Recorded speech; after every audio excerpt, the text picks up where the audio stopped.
Hey, this is Dr. C.T. Curry, pastor of the E. Zion Fair Baptist Church, Wilmington's most exciting church, the church that love ya and ain't a thing you can do about it. I'm excited today. We have a legendary coach who's going to be with us today. He's now helping us out here in our Wholeness Center, and it's going to be wonderful. I'm glad that the Lord sent him to us, and he is blessing this community. And I'm hoping and trusting that if your children have not been able to come and be a part of this clinic that he is having with our young people, you need to get them here. We don't charge a dime. Why don't you call somebody real quick? Let them know Coffee with Curry is on, and let's get after it. You really want me on the team. What's your approach to recruiting?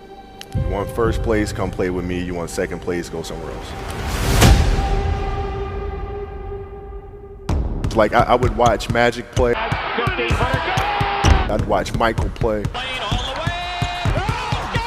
And I would see them do these unbelievable things, and I'd say, you know, can I get to that level? I don't know, but let's find out.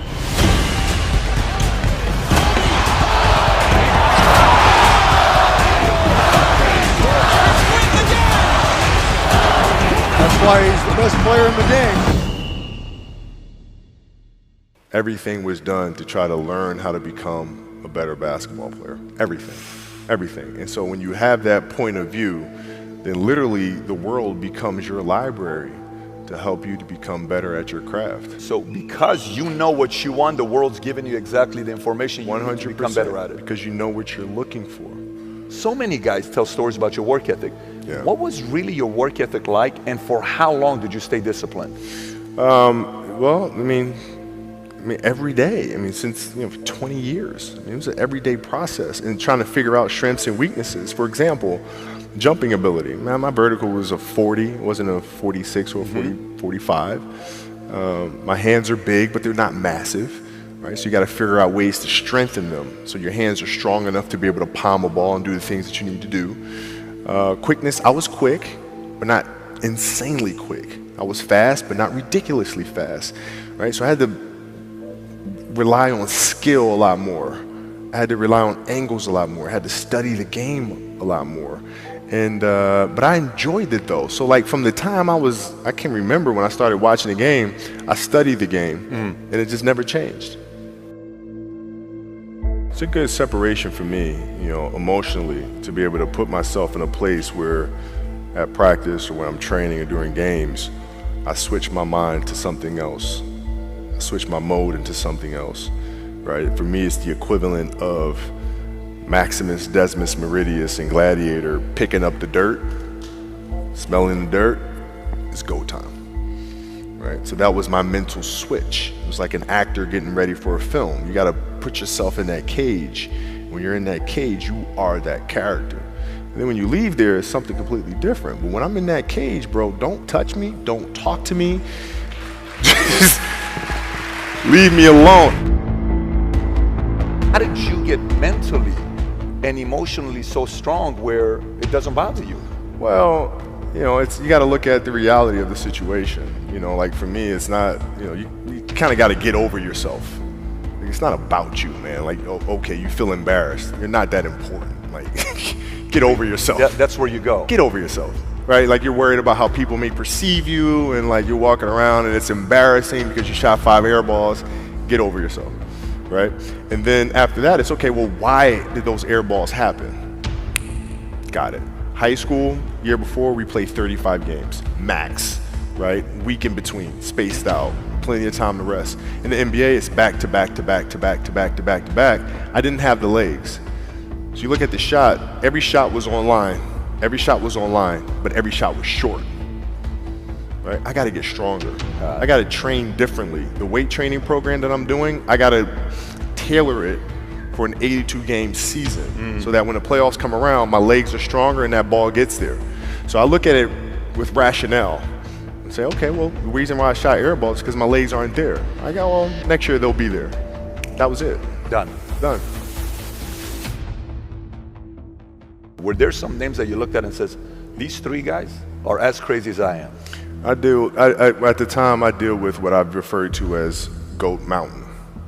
I went to Goat Mountain, and I talked to Magic, Michael, Bird, Hakeem Olajuwon, Jerry West, Oscar Robinson, Bill Russell. So I would talk to them. what did you do? What were your experiences? Michael in particular, he's become my big brother. He's been my big brother since I first came in the league. And what was that process like? So I went to them and started understanding the ins and outs of the game and how they approach things and their level of detail and obsessiveness, and that's what I did. The players that had that passion but weren't willing to commit their entire lives to doing that, right? It's a choice, right? You have other things, you have family, you have all these other things that you have to do. The game can't really be your number one priority. And so I was just looking at that like, man, this is gonna be fun.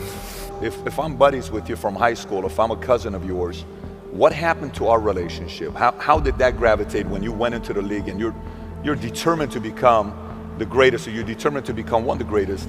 What happens to our relationship? Well, it suffers. It does suffer. Oh yeah. Okay. Yeah. And you understood that. You were okay with that. Well, yeah. And the people that love you, like friends and family, like they know that about you. Got it. So they let you be you. And when you reconvene, you pick back up where you left off. Mm-hmm. But make no mistake about it, everything in between is lost, right? So those long-term relationships, the commitment of time of, taking vacation. Like I see a lot of players take vacations with other players that are close friends. And they'll just take vacations just to take vacations, or just hang out just to hang out. Like I never did that. Why not though? Why didn't you do that? Well, because when I retire, I didn't want to have to say, I wish I would have done more. I don't want that. I don't want that. You got a lot of people paying their hard-earned money to come watch you perform. Perform. It's your job to be in shape. It's your job to be strong enough to perform at that level every single night. And as a competitor, I'm not ducking shit. Like, it's not, oh my God, my back hurts, I'm sore, we got to play Vince Carter and Toronto Raptors tonight. We actually had this happen. We had a game against Toronto in 2000, and Vince was tearing the league up. My back was jacked. But like the perception of that, like what? Kobe's missing the game against Toronto and Vince Carter because my back was really spasming. But people will be like, what? Oh, he's ducking Vince. Excuse me? No, I don't think so. So I would be in the layup line like, okay, there's a lot of days where you can rest and recover. Today ain't one of them. Your back can bother you any other day. That shit ain't bothering me today. Wow. He gonna have to see me today. Yeah. Amen. Yeah.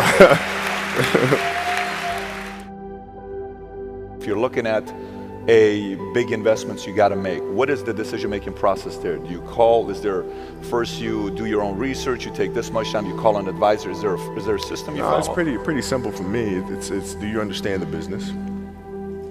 Is it a business that you can help in some form or fashion? What are the barriers of entry to that business? And then the entrepreneurs themselves, the company itself, right? Do they have a culture that you believe is sustainable? Are these leaders people that you believe in? Are they people that are obsessives? And in turn, have they created a culture of obsessiveness? So I tend to look at those 4 factors, and that's it. That's big right there, by the way. I don't know if you guys caught that right there. That's pretty massive right there. Same determination. What's your current work schedule look like today? It's different because I personally am not writing every word of the novels. I am not animating the films. What I have to do now is make sure that the people that we bring in, these obsessives that we bring in, are challenging themselves to do the best job that they think they can do. That's what I'm there for, is for them to constantly look in the mirror and self-assess and challenge themselves. If we have a project and you're saying, okay, I can do that, that's not the project we want. The projects that say, I don't know if I can animate that. I don't know how to write that story. I don't know how to do that. Those are the things we want, because through that curiosity, you'll reach a level that you didn't think was possible. And so running the studio, that's what I'm doing.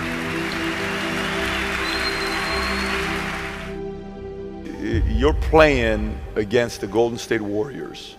Score is 107-109. You guys are close to getting into the playoffs.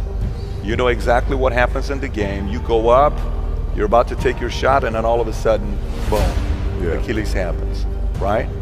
He went and hit the free throws, and then you walked off the stage. Yeah. You got the surgery done.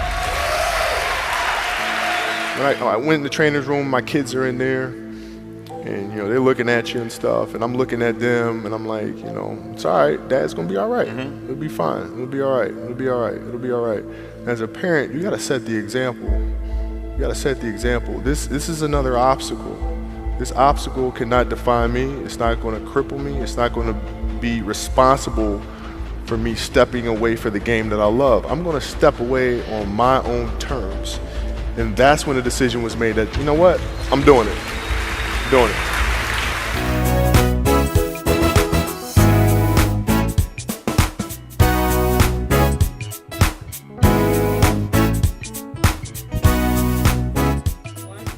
And we're back. I'm just delighted today to have a friend, a brother who has done so many wonderful things in the community. Avent Fair is just blessed to have him with us. He's serving currently as the clinic coach for our basketball program, and I just consider it to be a blessing from God that we were able to get him to really to accept to be a part of the program here. So, Coach Avent, how has you been?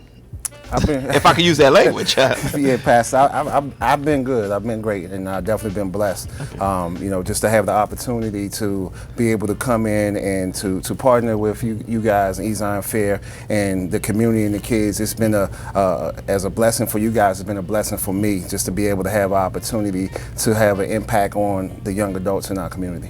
Well, it is very much shown. You've been with us for about 2 months now, and honestly, we can see the growth, the maturity, even of our community children who are also a part of the program, and we are very appreciative to it. So before we get started with all of the detailed questions, I really want to know just a little bit about you. Tell me a little bit about yourself. I grew up in the D.C. area, played basketball down there, been up in this area about 15, 16 years. I have 2 daughters that play sports. I coach them in their sports as well. Their main thing, sports are track. And I've been a head basketball coach at the high school varsity level for 14 years.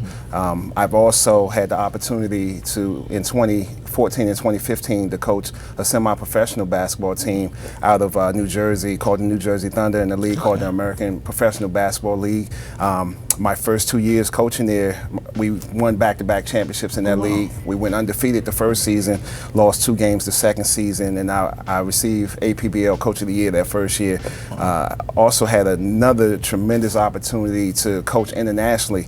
In 2016, I had the pleasure to go down to Guyana, South America, and coach the Guyanese under-16 men's national team, and was able to help that team win a silver medal in the Caribbean Basketball Confederation Championships for the first time in the history of the country for any team at any level. And that finishing second place actually qualified us for the next round, which was Central Basket in 2017 in the Dominican Republic.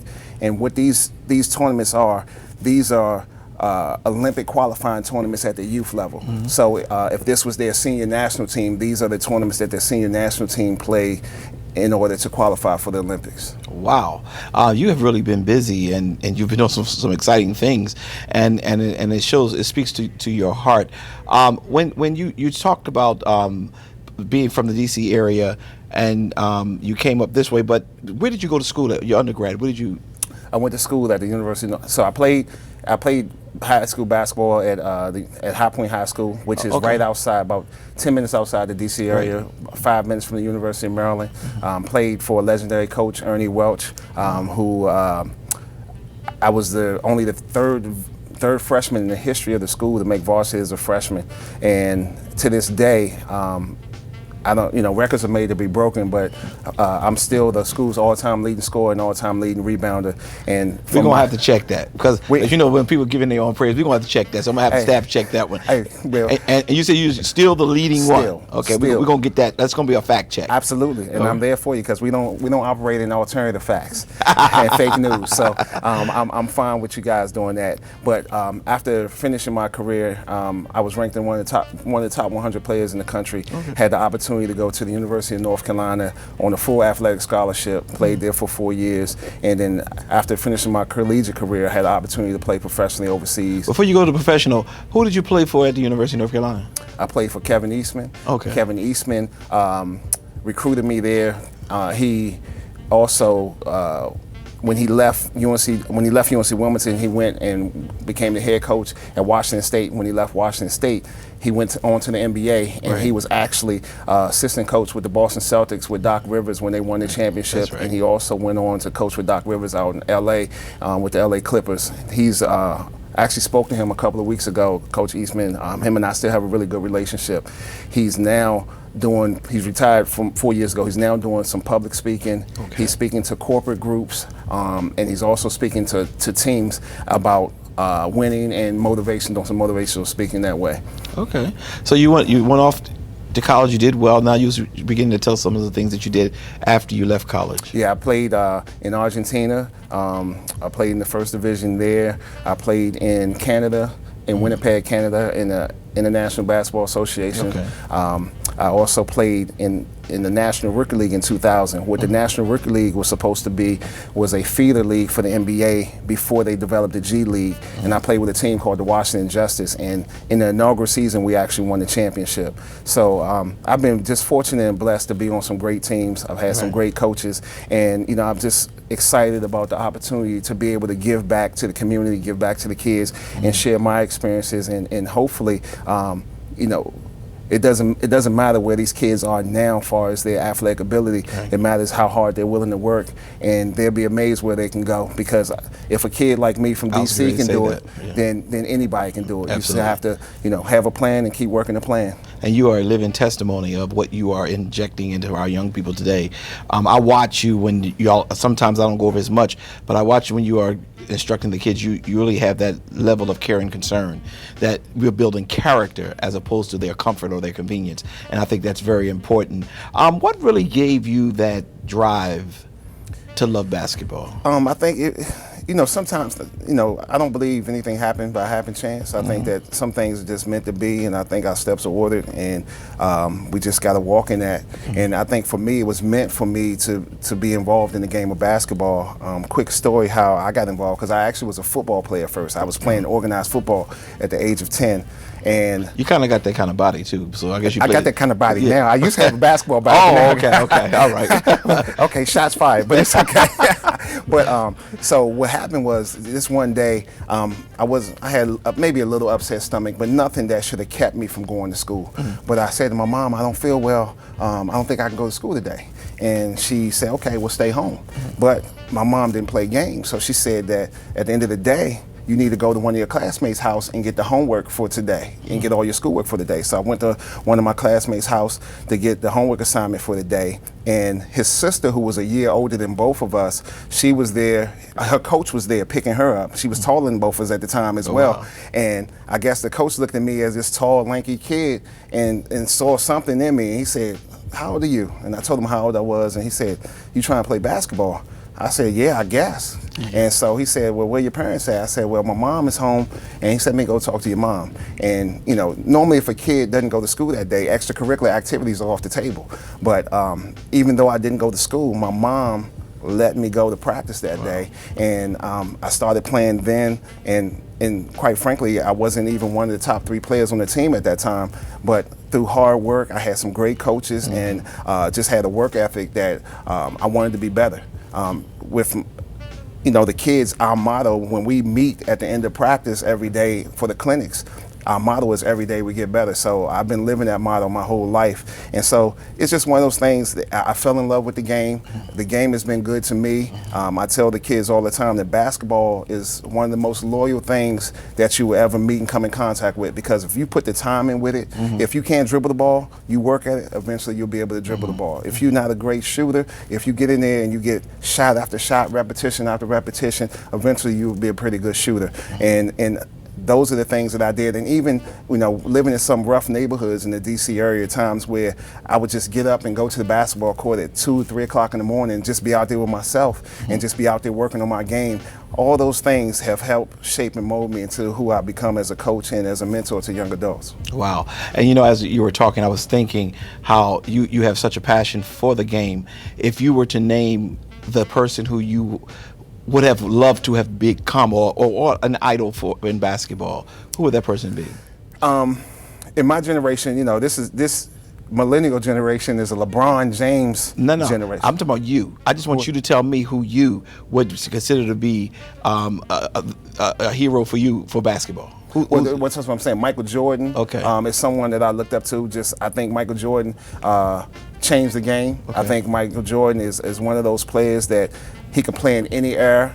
And also Scottie Pippen, who played with Michael Jordan, who was someone who wasn't the main guy, but did all the dirty work, guarded the team's best player, rebounded. He was a very versatile player. My game was similar to his, but just Michael Jordan being who he was is someone I looked up to, and I just strived every day to work, and like I say, every day we get better, and that's my motto, and I try to instill that into every kid and every life that I have an opportunity to come across. Well, who do you think was the greatest basketball player to ever play the game? Your opinion?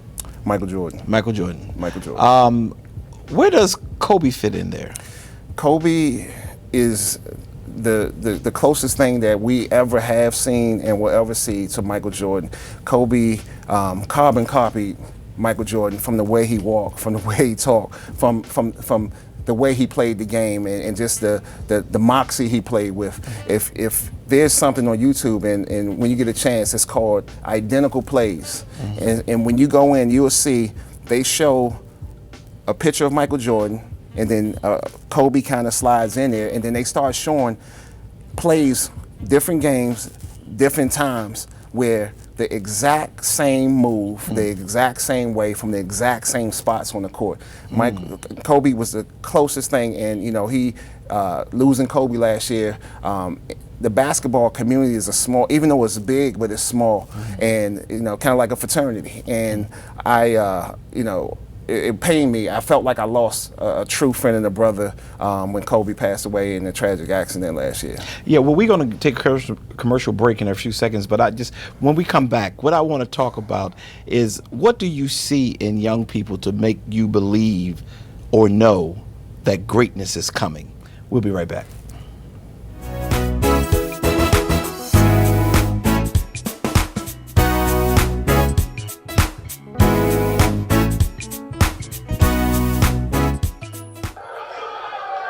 Welcome back, live at Milford High School. I'm Anthony Joseph, my broadcast partner Bruce Betts, and now I'd like to welcome in the winning coach. Congratulations on this big win, defeating the Milford Bucks. Thank you. What was the big adjustment that you made in that first quarter when Milford seemed like they were in control of this game? We wanted to play solid defense. That was the theme for the whole game. We wanted to play solid defense. We wanted to help. We wanted to eliminate their second shots. I think taking the long ride down here, my guys came out a little anxious. Had a little bit of butterflies and loose nerves. And I think once we settled down, we started to get into a little bit of rhythm defensively. And once we got into a rhythm defensively, that created opportunities for us offensively. Talk about Desmond Gold's play here tonight. Desmond's been solid for us all night. Desmond's hit big shots. Desmond has made some good defensive plays, and he came out and played the way that he's been playing all year. He's played the way I expected him to play all year. He had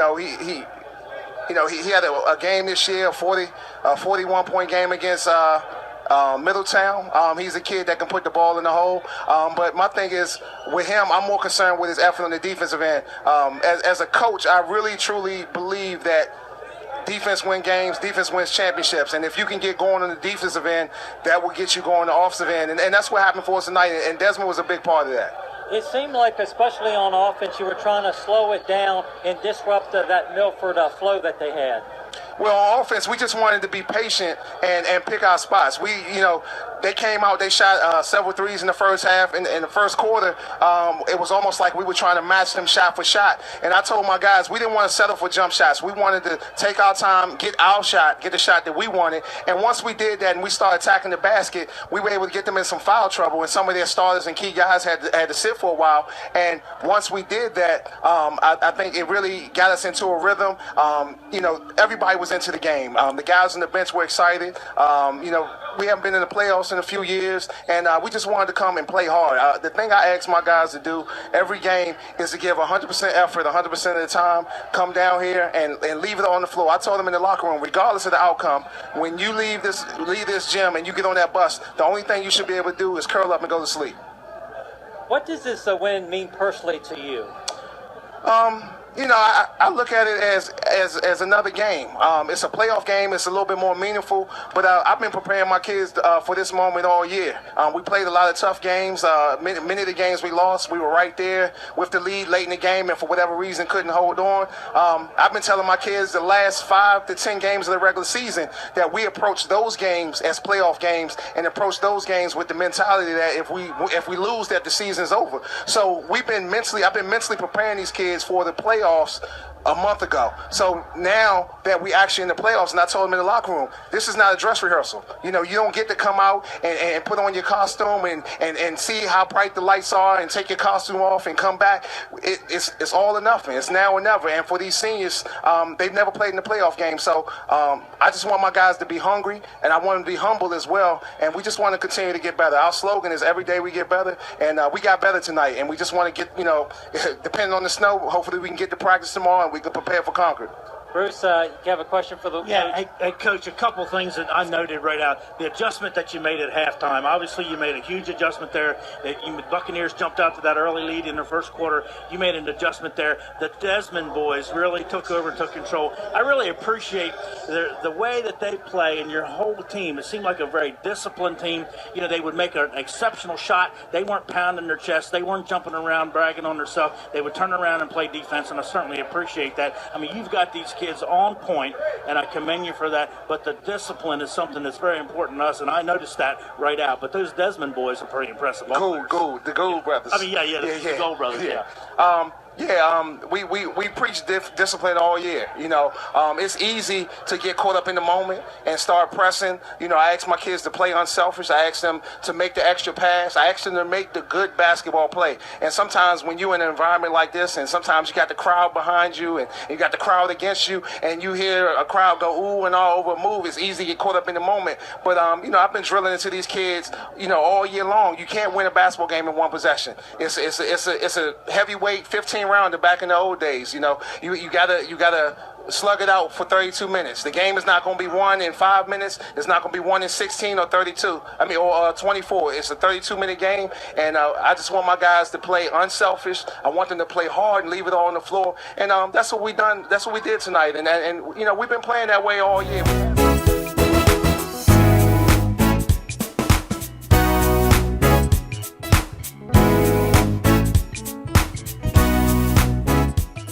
And we're back. We were just talking, and while you were talking, I thought about it.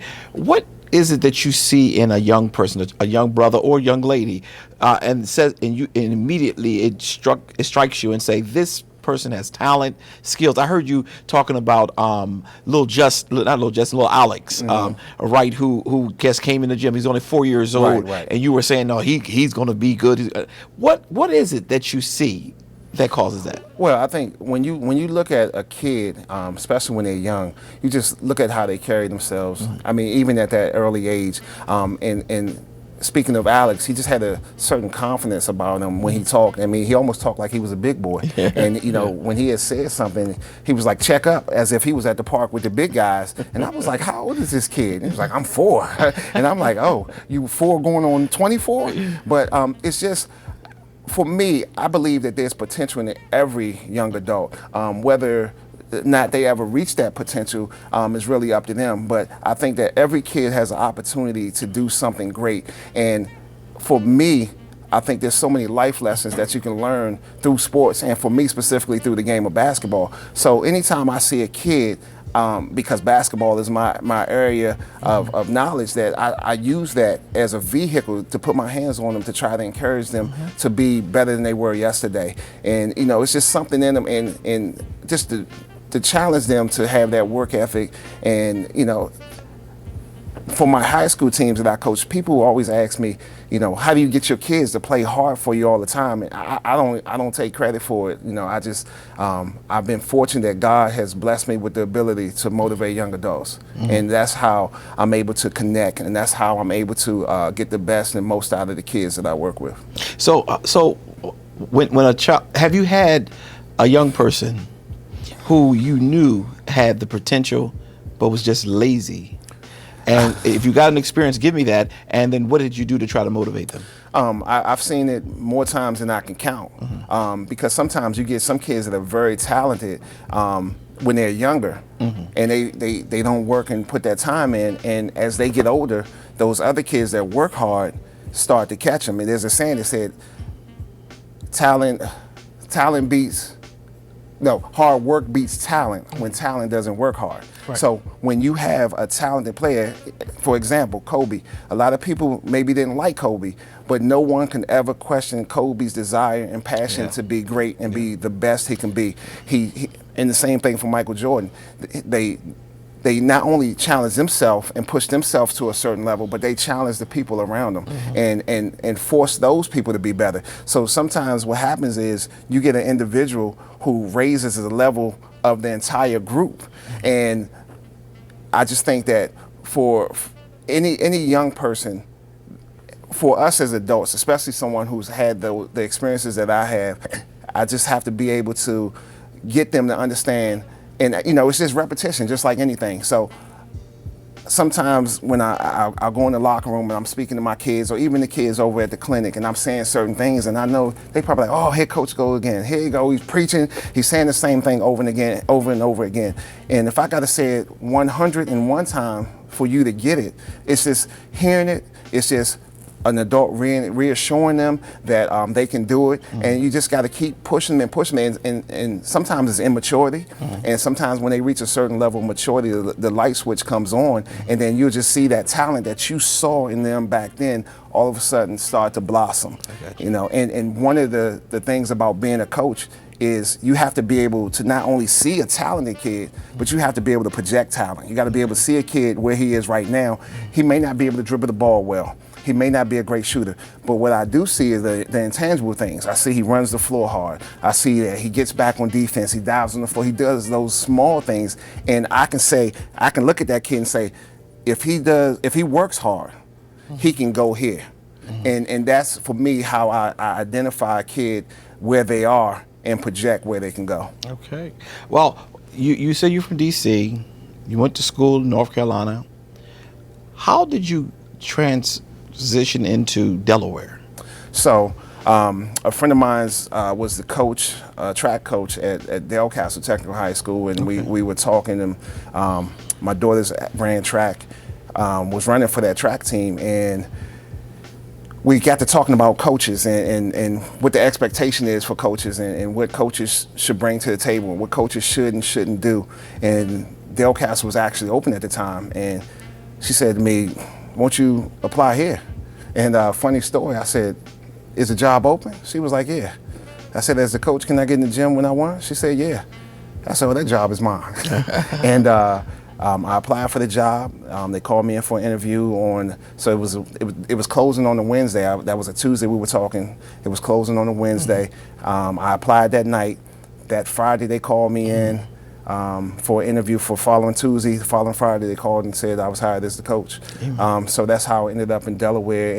And like I said, it's just been a blessing to come to Delaware and to be able to have an impact, because the demographic of kids that we have at Delcastle, some kids that come from some tough backgrounds, the home life may not be positive, and coming to school and coming to basketball practice may be their only out and their only outlet. So every kid that I touch, I treat them like they my own. And every day I just ask God to just allow me to be a difference maker in the lives of the young adults that I come in contact with. And that's awesome. And you were coaching at Del Castle. Del Castle, I'm sorry. Are you still there? I'm still there. I work in the discipline office there. I didn't coach this past year, so I just kind of, COVID going on, Right. and just not know where things were going. So I took a year off. I took a step back. And like I said, it was actually perfect timing with partnering with Zion Fair, because I was just starting to get back into it and doing it, training and doing camps and things like that. So it's all about timing, and I think this is a perfect time, and I'm just happy to be here. Several times I've heard you say during the course of our conversation today about timing and about whatever God's plan is, and it was a blessing, meaning that there may be some faith background. Yes. Tell me a little bit about that, if that is true.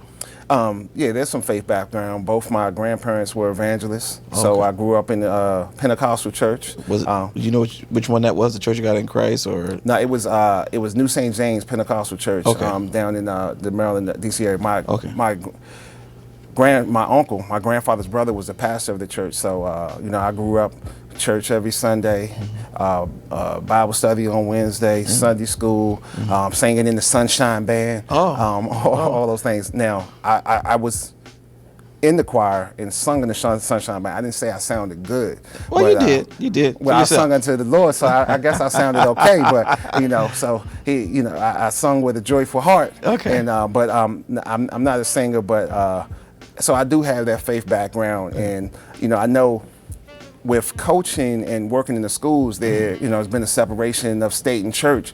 But for me, that's one of the things that I'm willing to sacrifice. And if an administrator comes to me and say, "Well, you can't do this," we pray and we cover those kids before they step out on the court in any game. And I would do that anywhere I coach, any kid that I work with, because that's what I've been taught and that's what I've been brought up in. So, my grandmother, God rest her soul, she was a praying woman, and I know that I'm receiving the blessings that I'm getting now today because of all the prayer that she sent up years ago. Wow.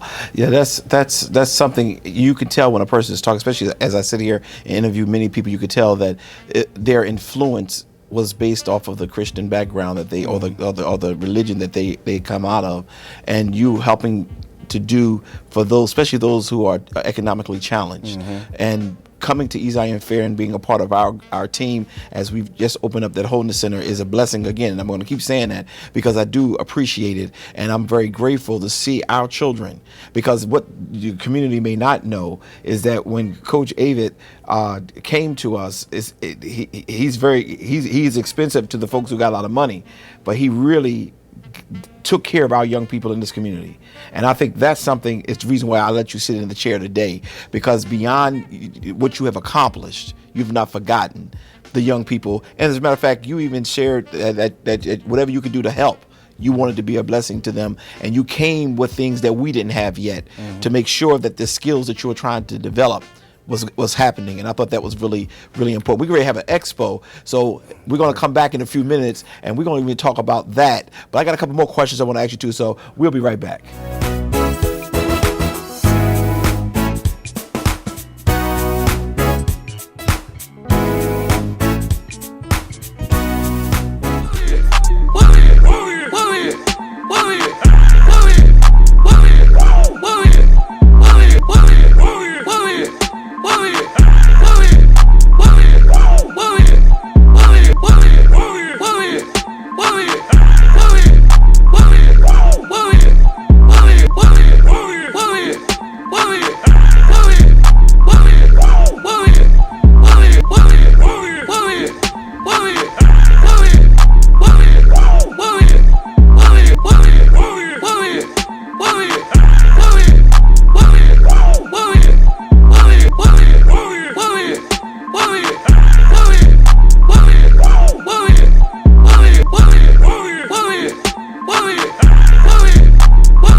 And we're back. Listen, we've been hearing much of what God has blessed you with and how you are blessing people. What is the greatest memory you can share with us today? For me, the greatest memory I can share as a basketball coach. Yes. It encompasses many years and many student athletes that I've coached. For me, every year when we get to the end of the school year, and every senior that I've coached are able to walk across that stage and receive their high school diploma, that's always my greatest memory, because I always have a parent meeting in the beginning of the basketball season, and I'm very open and honest with the parents, and I tell them, I say, I'm gonna be honest with you, making your son a great basketball player is the smallest part of what I do.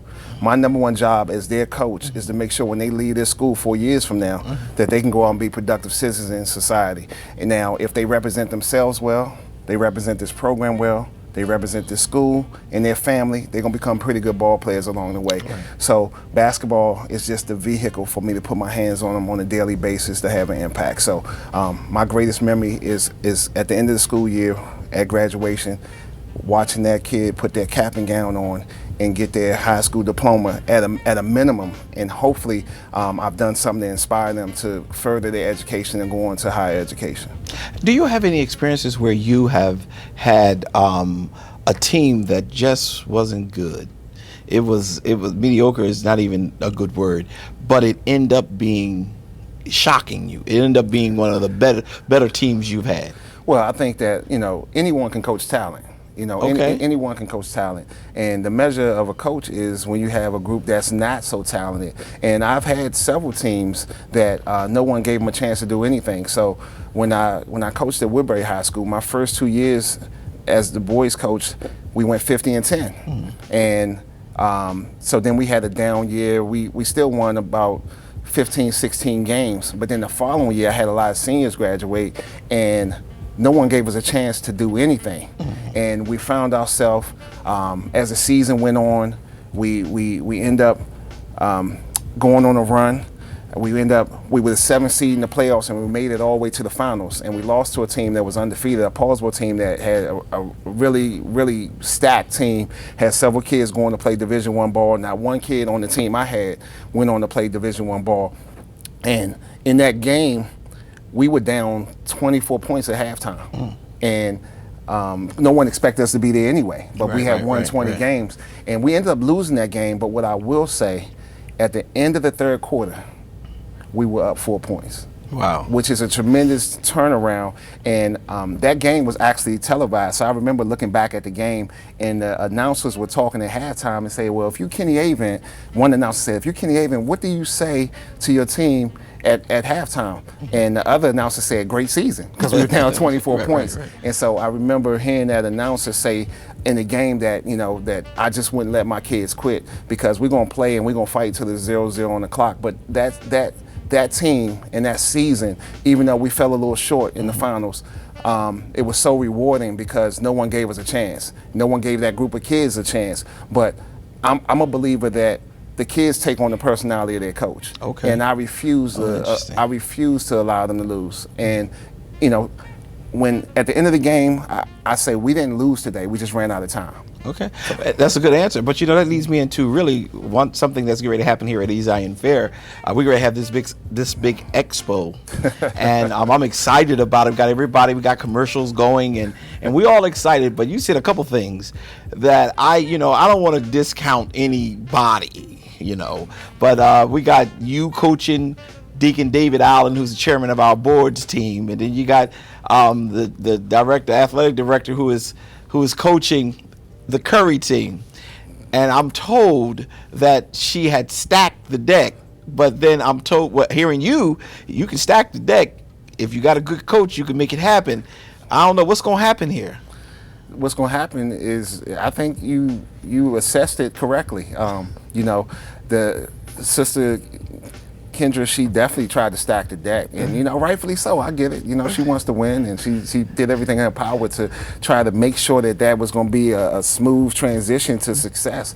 But regardless of what kids I have on my team, they're going to come ready to play. And so I just I want to apologize to you in advance. I apologize. Yes. We're not. I'm not big on losing. So Me either. So we want.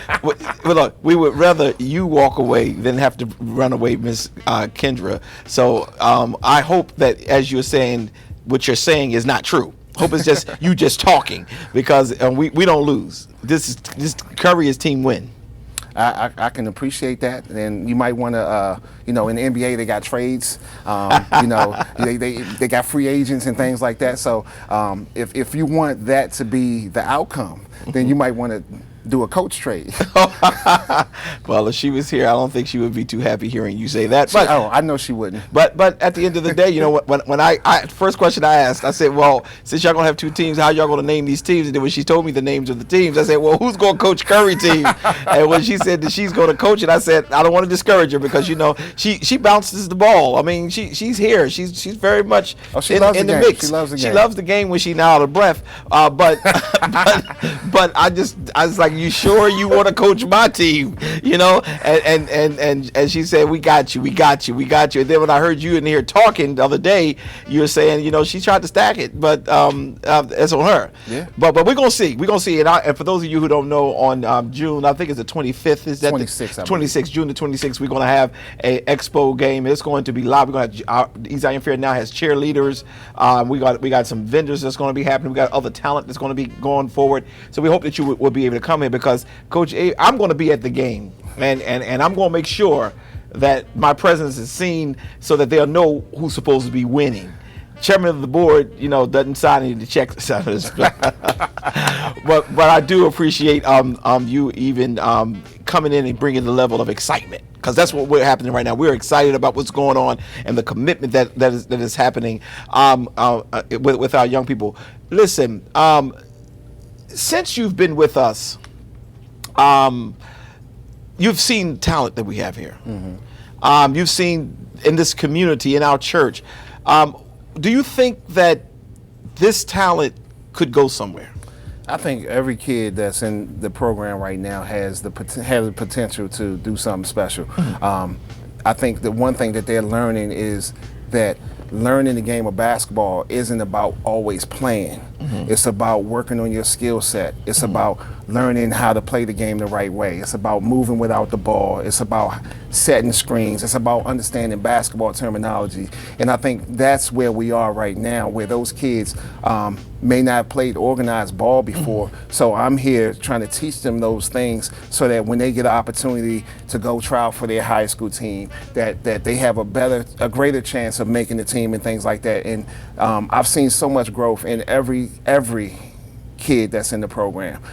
Some their growth has been a little accelerated. Some of them not as much, but I've seen improvement and growth in every single kid, every single guy, every single girl that's been here. Oh, it is co-ed? Yes. Oh, okay. So every kid that's been here, I've seen a tremendous amount of growth, and I see nothing but great things for them in the future. And once again, I can't say it enough. I'm just excited about the opportunity to be here. I'm excited about the opportunity to give back, and I'm going to do everything in my power to help those kids try to achieve their goals if they want to be great basketball players. But more importantly, I'm going to help them become positive role models and positive towards their peers in the community. So you've had the opportunity to share so much, and I'm told that you belong to a fraternity or something like that. I'm not sure what they call those things these days. So is that true? That is so true. So you're a Kappa? I feel like the ceiling about to fall in on me. Nothing against Kappas, and God bless them in the Divine Nine and all those things, but if I could just pause and correct you real quick, I belong to the greatest fraternity on the planet. Okay, so... that is the Omega Psi Phi fraternity incorporated. Oh, I'm sorry. I got a little. I didn't put that on your resume. Oh, they didn't put that. Okay. She put everything on there, but that one part. Oh, yeah. But a Q, and the level of commitment that you have to the community certainly speaks to it. Tell us a little bit about your. Do you belong to a chapter here in Delaware, or? I belong to the greatest chapter here in Delaware. The good. 4 times good, Gamma Mu Nu chapter in Middletown, Delaware. Okay. it's the greatest chapter. Yeah. We're doing great things. Yes. We are just found out that we won Social Action Chapter of the Year Yes. for the second time In a row. And you know, the chapter's growing. We're doing the work. Yes. You know, our fraternity is about giving back. It's about service, and we're certainly doing that. We've done some great things over the last year. During Thanksgiving, we had basket giveaways for families in need. We've done coat drives, sneaker drives, and those things are being noticed in the community. And I have a great group of brothers that in that chapter, and that you know, they come from all walks of life, very successful in their careers as well. And you know, we all know a thing or two about persevering and continuing to fight the good fight, and we also challenge each other. We challenge each other to be better. We challenge each other to do their part, and I can't be happier with where we are as a chapter. I say it again, the greatest fraternity on the planet, and the greatest chapter. Definitely. And that's more to tell those folks, because I am definitely in agreement with you 100%. And I'm also proud that I'm one of the founders of that chapter, and they're in Middletown. And they are doing some, I should say we, but I'm not as present as I need to be, but I make sure my money is there.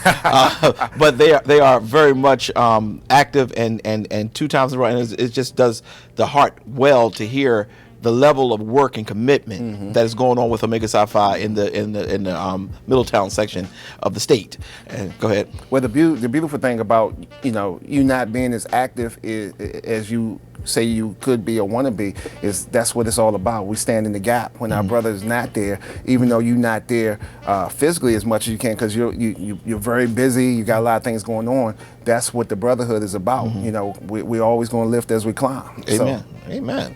Boy, he's ready to make me start singing Omega Dear or By the Sea. You know, I don't know. Very good, but that is so absolutely great, and I appreciate you so very much. Listen, I'm going to give you an opportunity to share anything you want to share with the community, with those who are viewing us, because we at Zion Fair are already grateful that you're with us.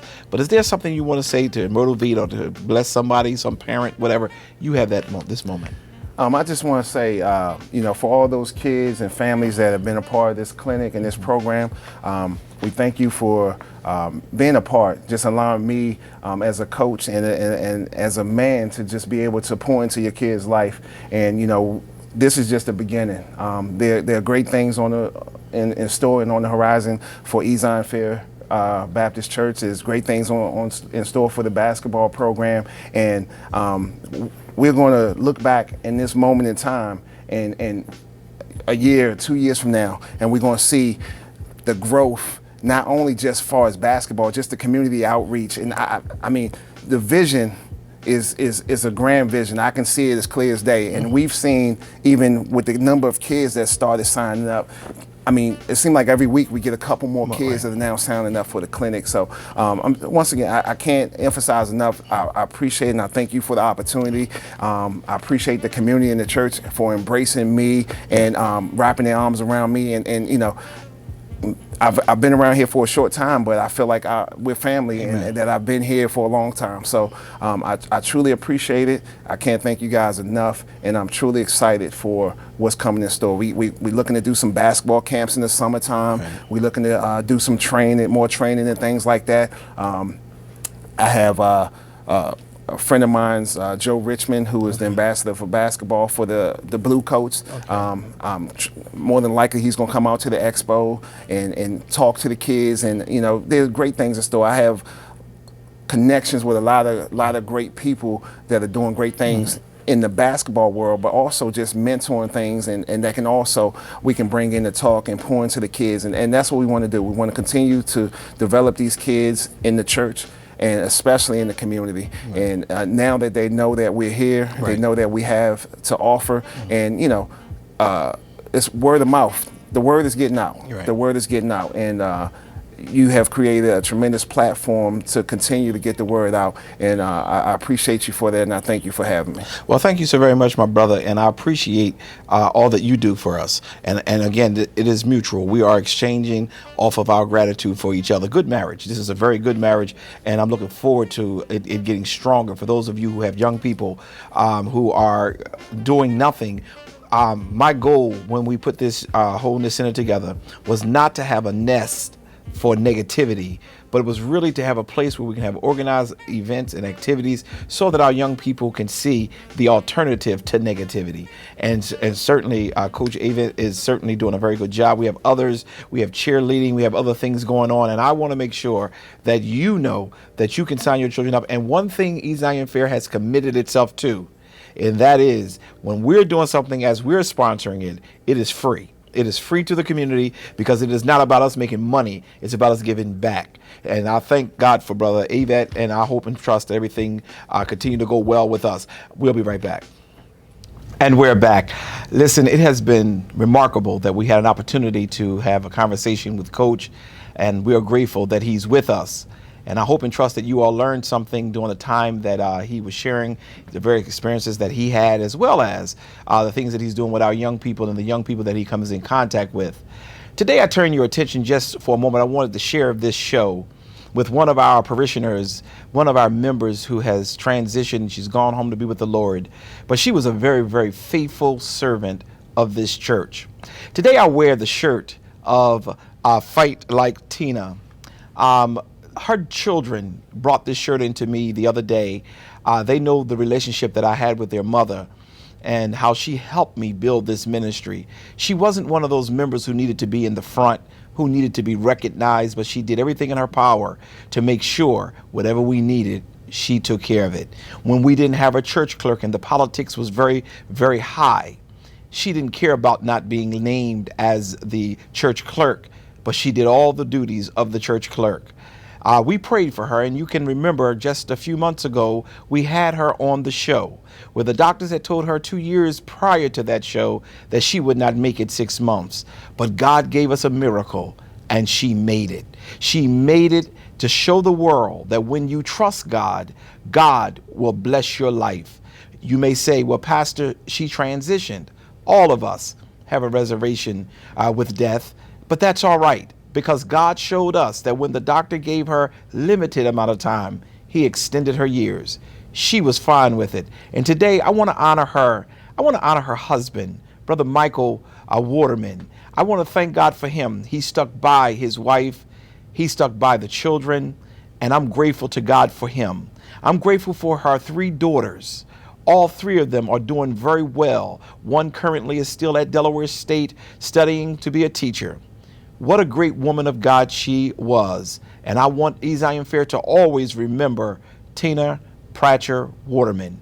Great woman, strong woman. I wear this shirt with pride, and I hope and trust that these comments will find space in your heart to remember those who have helped you along the way. Many of us pastors have had people who have helped us to become who we are. And all too often we forget the people who didn't step out in the front and become the big name. She was a giant. She was great. And she often said to me before she found her boo, she said, Pastor, God is going to send me my boo. And I said, he's on the way. And for years, she had the same conversation. God sent her Michael, and Michael became her boo, and he stuck with her through everything. What a great love story. What a great life with the Lord. She now rests. She rests from her labor. She rests from the troubles of this world. She have left the world of some more, and now she has entered into the world of no more. No more pain, no more sorrow, no more grief. Tina, we love you. To the family, Pratcher and Waterman family, we love you. God bless you. Everybody, I'm Autumn. And I'm Ashley. And we are Women with a Vision. Listen up. You think they're listening? They're listening. You think they're listening? You're listening, right? Okay. So Women with a Vision is hosting our second large event here in Wilmington, Delaware. But this year, we are hosting our first Juneteenth Entrepreneurial Expo that you don't want to miss. Tickets are currently on sale on Eventbrite.com, but you can also reach out to us directly. Absolutely. And this is a kid-friendly place. Bring your kids there free. Bring your family members. Bring whoever you want. Your friends, your family, your mother, your father, your sister, whoever. Everybody. But if you are an entrepreneur or even thinking about becoming one, this is the place you need to be on June 19th. Yes. You've got to be here because you can't miss it. And that's on period.